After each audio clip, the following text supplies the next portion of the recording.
Pak Babinsa, segenap pemerintah desa serta tim gugus COVID Desa Batu Ampar. Hari ini sengaja kami mengundang kita sekalian, dan desa juga ada, terkait dengan rakor PPKM Desa Batu Ampar pada hari ini. Tadi malam kami juga sudah melakukan kegiatan rakor PPKM total seprovinsi yang dipimpin langsung oleh Pak Gubernur, kemudian dihadiri juga oleh segenap Forkopimda di provinsi, Pak Danrem, Pak Ibu Kajati, sudah juga termasuk Pak Kapolda hadir, dan yang lainnya seluruhnya tadi malam hadir. Bupati juga hadir dalam kegiatan Zoom meeting rakor PPKM, yang pada prinsipnya adalah sebenarnya bagaimana kita bisa memaksimalkan PPKM desa dalam upaya penanganan penyebaran COVID-19. Dan itu yang tadi malam titik tekannya sebenarnya itu.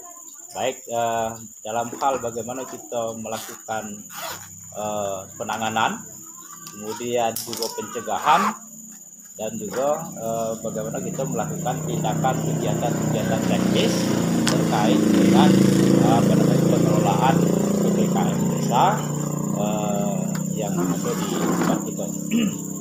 Dan memang titik tekannya hari ini, garda terdepannya, kalau pesannya Pak Danrem tadi malam itu kan dengan 4 pilar itu ya. Jadi garda terdepan yang paling hulu yang memang harus berperan aktif yaitu pemerintah desa, dalam hal ini dikomandoi oleh Kepala Desa, kemudian Babinsa, kemudian juga Babin Kamtipmas dari Polres, dari kepolisian, kemudian juga dari kesehatan adalah bidan desa. Ini adalah garda terdepan yang kita secara keseluruhan tergabung di dalam tim PPKM tingkat desa. Assalamualaikum warahmatullahi wabarakatuh. Waalaikumsalam. Kami hormati Bapak Kepala Desa Batu Ampar. Sebenarnya kegiatan ini memang harus kita laksanakan karena sudah disampaikan tadi dengan Pak Kepala Desa bahwa kita inilah garda terdepan, bahwa di tingkat hulu bahwa kita yang akan melaksanakan kegiatan ini. Karena kita inilah ujung tombak daripada kegiatan ini. Makanya kita ke depan ini kita sama-sama bahu-membahu untuk melaksanakan kegiatan ini. Mungkin kita sama-sama nanti mengeluarkan pikiran kita, ide kita, mungkin apa yang bisa mungkin untuk kita kembangkan di wilayah kita ini atau di desa kita ini. Jadi tolong himbau lagi kepada seluruh warganya, tolong tekankan lagi, karena kita ini sekarang ini alhamdulillah masih zona hijau, jadi kita harus pertahankan zona hijau ini. Upayakan bahwa kalau bisa kita seterusnya kita zona hijau, itu harapan kita. Namun tanpa kepedulian kita, tanpa kerjasama kita,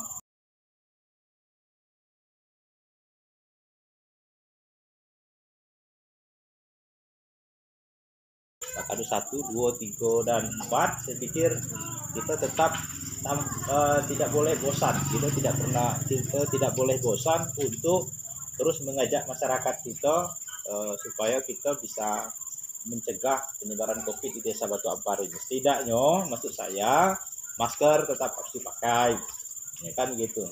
Kemudian kerumunan kita usahakan diminimalisir, karena untuk kepentingan kita sama-sama. Nah, kemudian juga tentu memberikan pemahaman kepada masyarakat terkait dengan COVID-19 ini. Nah, kemudian lagi soal vaksinasi ya juga nanti tetap harus disampaikan dengan masyarakat secara terus-menerus, sehingga kemarin yang yang belum ini kita arahkan untuk bisa mengikuti vaksinasi. Nah, cuman kan memang kendala kita ini sampai hari ini dari seluruh yang kita data untuk mengikuti vaksin kemarin itu belum tervaksin ya, karena ya bukan kesalahan pada tingkat kita kan, keterbatasan Pak. tapi karena keterbatasan vaksinnya itu sendiri, kan gitu. Karena ya sampai hari ini yang daftar kita kemarin baru paling ada 20 orang. Baru 15 orang dari 150 yang sudah kita data masyarakat itu di luar kita kan, itu baru ada 15 orang. Nah ini menurut aku menjadi persoalan juga nanti mungkin yang seperti ini kan menjadi ranahnya ini juga sama-sama lah kita ya. Kami nanti koordinasi ke kecamatan, Pak Babinsa juga nanti ke atasannya, terus bidan desa juga nanti berkoordinasi dengan pimpinannya. Nah, sehingga nanti kita ini bisa terkomunikasikan, maksud saya kan, nah, bisa terkomunikasikan gitu. Bagaimana supaya vaksinasi ini berjalan kan gitu. Artinya pada tingkat masyarakat kita keinginan untuk vaksin itu kan sudah ada nih. Nah cuman sekarang ini fasilitas untuk vaksinnya itu yang belum. Nah ini juga yang perlu kita sama-sama siasati. Nah sudah itu tentu menurut maksud saya, karena kita ini adalah orang yang bertanggung jawab lah ya, bertanggung jawab terhadap masyarakat ini untuk penanganan COVID-19 ini, maka kita yang harus memberikan contoh duluan. Nah jadi kita yang harus memberikan contoh pada masyarakat ya terkait dengan ya paling tidak dalam hal protokol kesehatan. Dan benar kata Pak Kades tadi, bukannya dari puskesmas juga tidak mau memvaksin atau memfasilitasi, tapi memang dari puncaknya belum ada vaksinnya.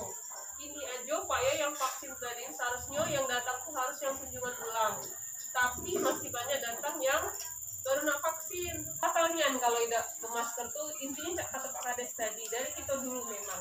Ya ini juga tidak pinter, tapi Reni kadang ngomong ini tolong pakai masker bikinan dari sikok be dulu, masker be dulu yang kita memang harus terapkan.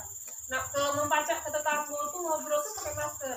Apa yang permasalahan kemarin yang selama ini kami temukan di lapangan, itulah kami sampaikan. Semalam sudah sampaikan dengan Pak Danrem, itulah kendala-kendala seperti masyarakat mungkin masih ada yang kurang mengerti dengan aturan kita ini kan, kemudian kurang peduli. Itu sebenarnya sudah disampaikan tadi malam, itu masukan dari kami, sudah kami sampaikan. Nah itu, begitu juga dengan koordinasi kami dengan pihak puskesmas juga, masalah vaksin ini juga sudah kami sampaikan, bahwa sekarang ini, bahwa untuk Batu Ampar itu sudah banyak minat. Nah memang kendala kita ini sekarang ini adalah masalah vaksin. Pada tahun ini kan, sesuai dengan Permendes kemarin, di tahun 2021 itu BLTDT itu memang hanya difokuskan pada 3 sebenarnya. Yang pertama BLTDT itu sendiri, yang kedua untuk pengarahan masalah COVID, dan yang ketiga PKDT. Nah kalau kita nyimak Batu Ampar ini kan sudah masuk ke ranah itu kan, artinya banyak hal-hal lain yang ditampilkan. Kalau kita nengok di kebutuhan desa, banyak yang melalui pemerintahan desa itu dialihkan untuk COVID dan BLT. Artinya pemerintah desa sudah menjemput itu kan, sudah mengalokasikan dana itu. Tinggal lagi mungkin kita di Satgas COVID ini segala sesuatu yang sudah disiapkan oleh desa harusnya kita laksanakan di lapangan. Mungkin dari awal kan kita memang sudah menggalakkan soal ketahanan pangan lokal desa. Saya pikir itu dari tahun 2019, sebelum COVID-19 kita sudah cerita soal membangun ketahanan pangan. Dan itu menjadi sangat penting bagi kita sebenarnya, membangun ketahanan pangan di tingkat lokal desa ini dengan potensi yang kita miliki. Kita tidak tahu, misalnya kalau COVID-19 ini masih berlanjut sampai 2022 ataupun 2023. Nah, kalau 2 tahun lagi, maka 5 tahun tidak akan bisa dihindari. Kita akan mengalami banyak krisis. Salah satu krisis yang akan kita hadapi adalah soal krisis pangan. Kan gitu. Terutama ini menyangkut kebutuhan karbohidrat misalnya, kan makanan pokok. Itu pasti akan menjadi persoalan, maksud saya kan gitu. Nah untuk itu kita ya harus secara mandiri desa ini berpikir untuk soal ketahanan pangan desa. Kalau misalnya seluruh orang nanti berpikir sama dengan kita, maka seluruh stok orang nanti kan akan keluar tuh, kan gitu tuh kan. Belum lagi persoalan-persoalan lain yang mengakibatkan gagal panen, terutama misalnya terkait dengan perubahan iklim, hujan tidak menentu. panas tidak menentu, gagal panen, tambah hama lagi misalnya kan gitu. Hal itu juga menjadi penting. Nah, menurut aku kita tetap harus terus berkampanye dengan masyarakat, membangun ketahanan pangan lokal desa ini.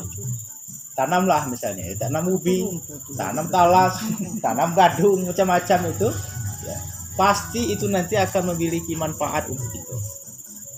Kita tidak tahu perjalanan hidup kita ini seperti apa dengan kondisi yang begini. Nah, kalau kita sudah misalnya melakukan upaya, melakukan usaha, ya setidaknya pasti nanti ada hasil. Ya, pasti akan ada hasil. Bersyukurlah, kita masih tinggal di desa kan. Cak mana misalnya mereka yang tinggal di pasar, itu kan lahan sedikit pun tidak punya misalnya kan. Nah, kalau kita saya pikir masih sangat leluasa. Nah, sebenarnya itulah yang dulu terus kenapa ini menjadi dasar pemikiran untuk kita bersama-sama membangun ketahanan pangan lokal di tingkat desa itu. Nah, ini salah satu dijawab oleh Tuhan menurut saya kan dengan kehadiran COVID-19 ini. Kita tidak pernah tahu nih nanti akan seperti apa kejadiannya. Nah, mungkin itu salah satu poin yang juga harus kita gerakkan.